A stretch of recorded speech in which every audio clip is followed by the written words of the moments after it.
it's solely meant to prevent the discharge petition that Massie has been leading from getting enough signatures. It would, and forcing a vote that would force Republicans to, at least as they see it, vote against Donald Trump's interests, because it doesn't matter how many times Speaker Johnson says, oh, Donald Trump isn't implicated in any of these files. Most people don't believe that.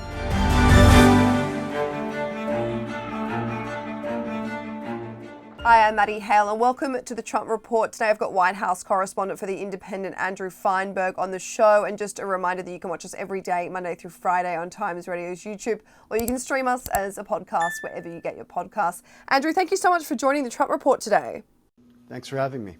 I want to get into kind of what is happening in DC from your perspective. And so we've seen a few viral clips going around when it comes to this Epstein file saga. I want to start off with Mike Johnson. He was speaking to MSNBC about the Epstein files. He said that I'm for maximum disclosure. I want every page of this out. Donald Trump is not implicated in this. He wants to protect the innocent victims.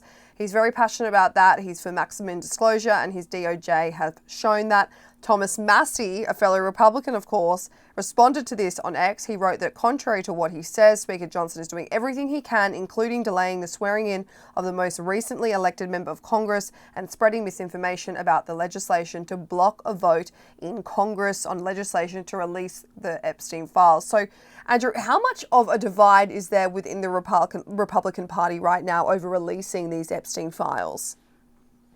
Well, the divide is really between Republican voters and most Republican office holders. Right now, polling shows that a majority of Republicans and a supermajority of Americans want these files out there. But in the Republican Party, as it exists in Congress, you have all but a select few Republicans who have opposed. It's a parliamentary maneuver called discharge petition. It lets a majority, 218 members of the House of Representatives, bypass the normal processes and bring a piece of legislation to the floor. And all but a few have declined to sign on to supporting this bill, which would force the Justice Department to release the files in question.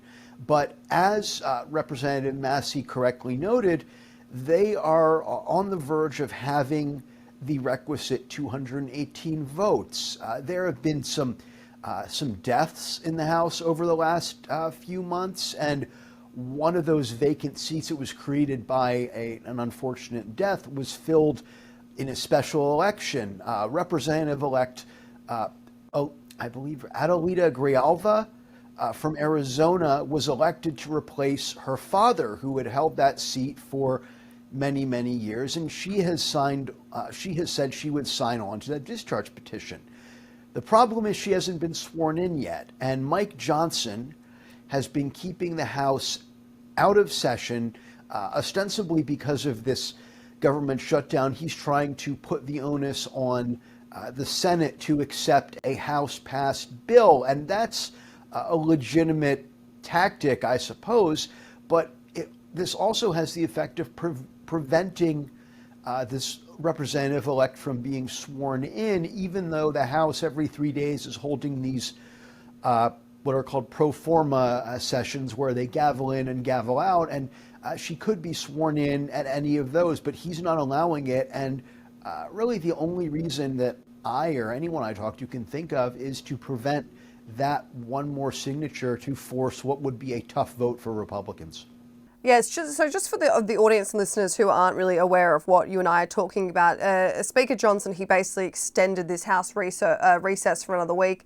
It's been informally dubbed Epstein recess because many, as you pointed out, Andrew, believe that newly elected Congresswoman Adelita Grijalva was basically being delayed from being sworn in because she is a crucial vote to releasing these Epstein files. So when you're talking to people on the ground, is the consensus between journalists, between politicians, whatever side of politics they're on, that this is the only reason why Speaker Johnson is delaying this? Off the record and in private conversations, yes, even Republicans agree that that's the only reason that he could be not allowing her to be sworn in. It's highly irregular that there would be that kind of delay in getting a newly elected member to work. The recess itself, that's a tactic, as I said, meant to force the Senate to accept this House-passed bill that's the subject of the controversy that has led to the now week-long shutdown. But delaying swearing in Representative-elect Grijalva, it's solely meant to prevent the discharge petition that Massie has been leading from getting enough signatures. And forcing a vote that would force Republicans to, at least as they see it, vote against Donald Trump's interests, because it doesn't matter how many times Speaker Johnson says, oh, Donald Trump isn't implicated in any of these files. Most people don't believe that. And then here's what Democratic Congressman Ro Khanna tweeted. He said that we secured the 218th signature. The press conference was scheduled. Epstein victims were ready to speak. So what did Republican leadership do? They sent us home during a shutdown. Bring Congress back, swear Adelita in. It's time to vote to release the Epstein files. So if this is true and this is the reason for the delay, Andrew, I mean, the House Speaker, he can't stall this forever. No, he cannot. But he's gotten a bit of good luck on his side in the form of this government funding dispute that has led to this partial shutdown that's now a week old as of today. CNN's Caitlin Collins, I'm not quite sure if you were in the press briefing for this, but she asked Trump about pardoning Ghislaine Maxwell. After questioning what she was talking about, he said, I haven't heard the name in so long. I can say this, that I'd have to take a look at it. I'll speak to the DOJ. So despite, of course, being convicted of child sex trafficking charges, Andrew, surely Trump isn't actually considering pardoning Ghislaine. Is there any word in DC on this?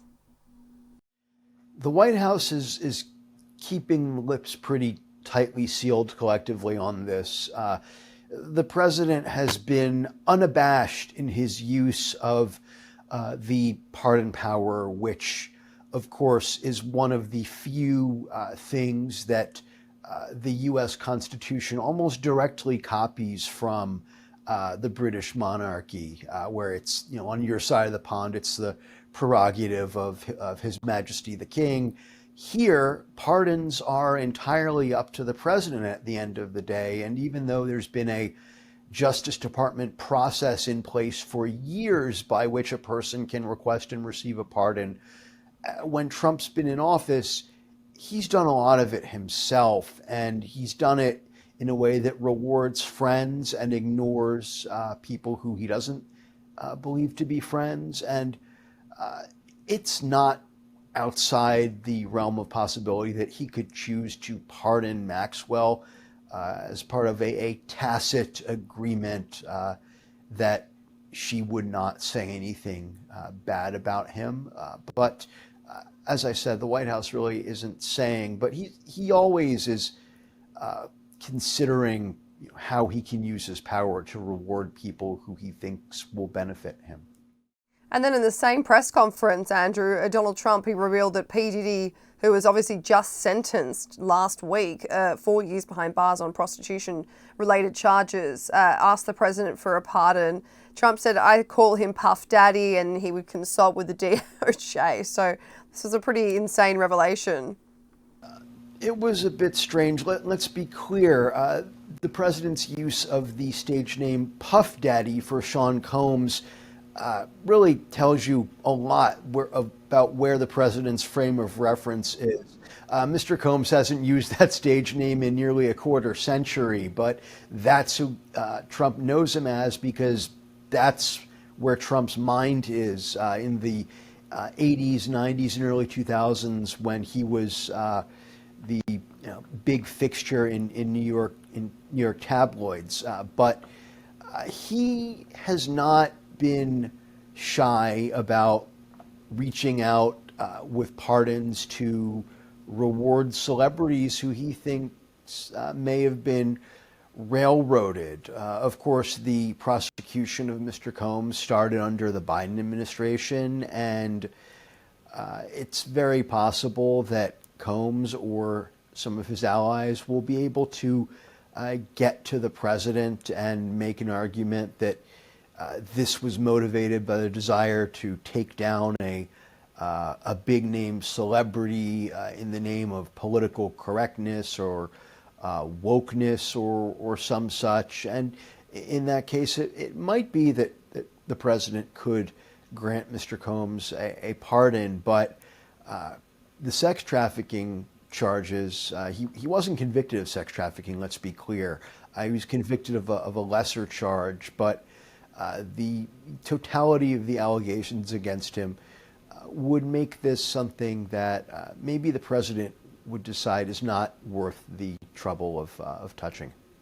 And then more in the domestic news, Andrew, it's looking like the Trump administration, Trump will be deploying National Guard troops to Chicago in the coming days to combat crime and lawlessness. Illinois governor, however, isn't happy about it and said that Donald Trump is using our service members as political props and as pawns in his illegal effort to militarize American cities. How conflicting is it right now between over Trump's deployment of these troops to cities and their state governors and local politicians?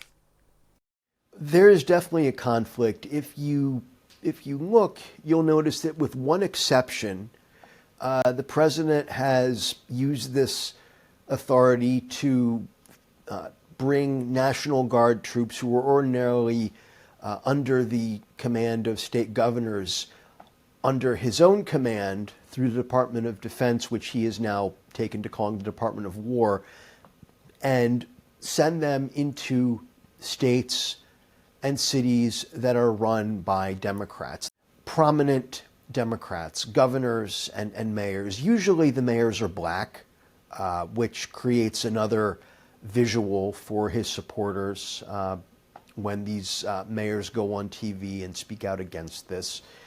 And he does it because he's always talked about what he calls the inner cities. There's some racial imagery for you there, as hotbeds of crime, these war zones, as he calls them. And there's a bit of talking out of both sides of his mouth here, because on one hand, he says this is to combat crime, and crime is not, regular crime is not something that soldiers are trained to detect or repel.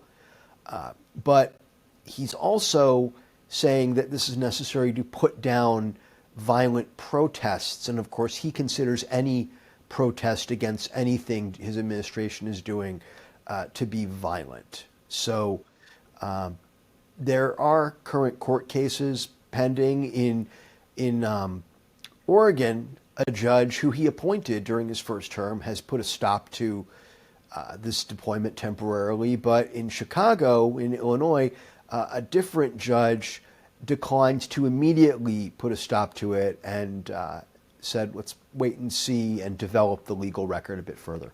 Has it been seen as authoritarian?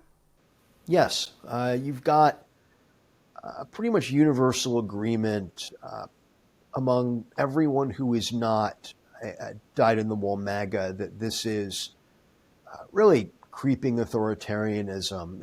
You might recall from your history lessons that one of the reasons for the unpleasantness between our countries around 250 some years ago was His Majesty George III's use of troops in major cities in what were then the colonies, Philadelphia, New York, Boston, to keep order. And that was one of the things that led to our revolution. And one of the things that made it into the Constitution was a prohibition on the quartering of troops in Americans' homes during times of peace. Now, the president isn't forcing anyone to put up National Guard soldiers in their homes, but we have my point is we have a pretty strong tradition against the use of the military this way. Our founders were very, very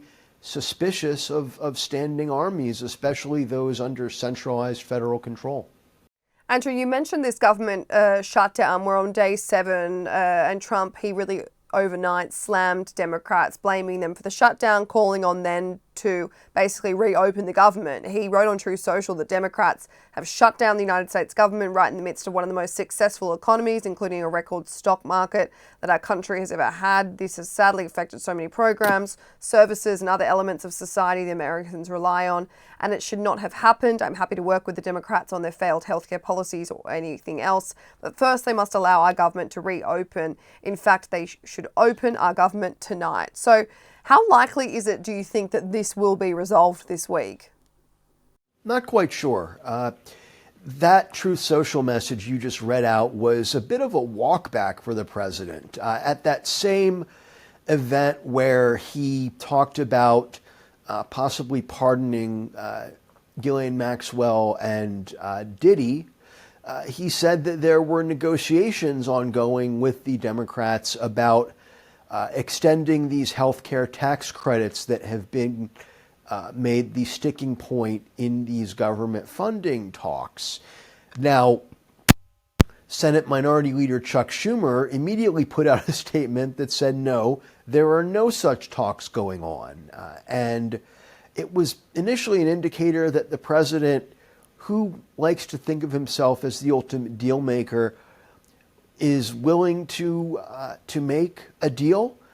But Republicans in Congress have really been driving the show on this. And from what I understand, the message was quickly communicated to the president. Stop it.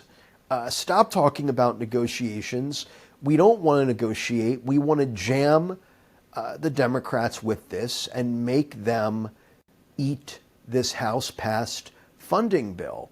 Now, this goes against the president's instincts. As I said, he's someone who doesn't like conflict, even though he does stoke it regularly. He would rather be seen as the negotiator, the deal maker, the wheeler and dealer, the guy who can get everyone in the room together and get things done for the American people. That was really his pitch for re-election in part.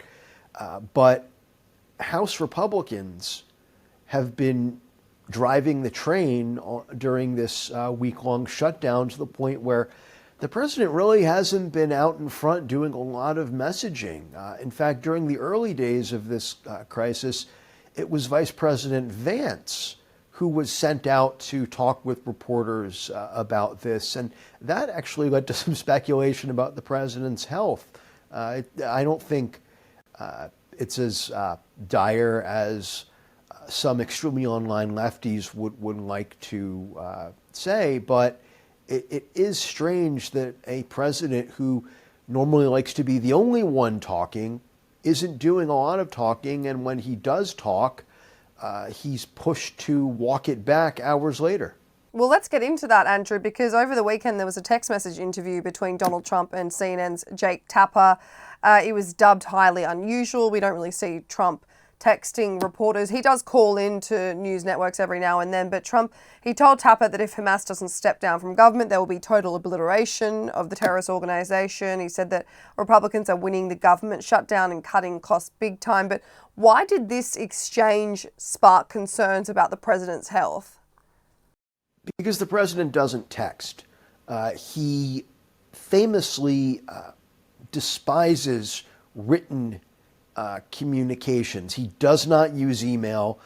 During his first term, when he saw government lawyers taking notes at meetings, he, as was documented in reporting informed by his former White House counsel and in the Mueller report, actually, that special counsel report during his first term, complained and said, why are you taking notes?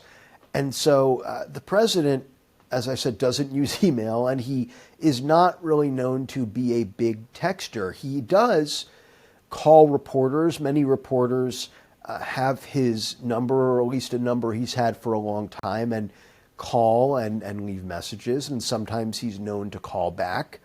But texting is not something Donald Trump is known for, and I saw this segment on CNN Sunday, and my thought was, how did CNN verify that it was the president on the other end of the texting, sending these sort of monosyllabic responses, as opposed to some staffer? And on one hand, the president does like to use his own phone, but on the other, it was highly unusual. And as I said, there's been a lot of speculation about his health as he's curtailed public appearances in recent weeks.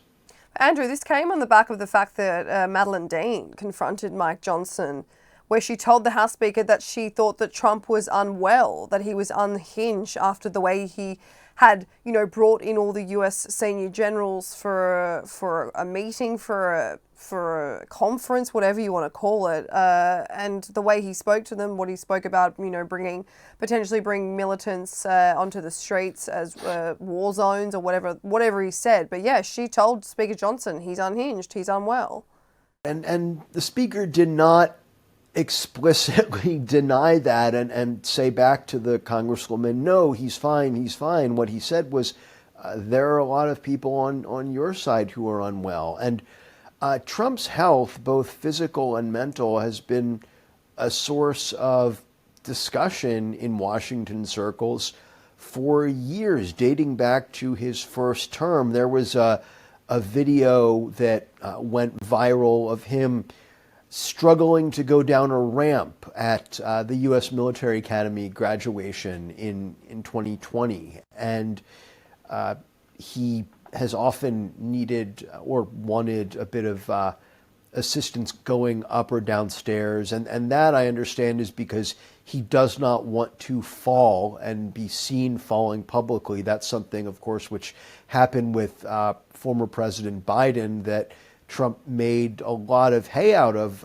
during the election. Of course, other presidents have fallen going up or down stairs, especially those air stairs coming off of Air Force One, which having used some of those myself, they're a bit bouncy and wobbly and not like the stairs in your house or apartment building. And at that same speech in Quantico, Virginia, he actually had some rare words of praise for former President Obama for his ability to go up and down stairs very quickly. But Donald Trump's health is not a non-issue. After his successor turned predecessor, Mr. Biden, he is the oldest person to ever be sworn in for a second term, and he is notoriously opaque about his health. During his first campaign for the presidency in 2015, 2016, he released a letter from his doctor that was, let's call it, extremely Trumpian in its depiction of his health, to the point where it said that all his test results were positive. Of course, in medicine, positive test results are not a good thing usually. And he later admitted that he wrote it, and the doctor later said that he wrote it.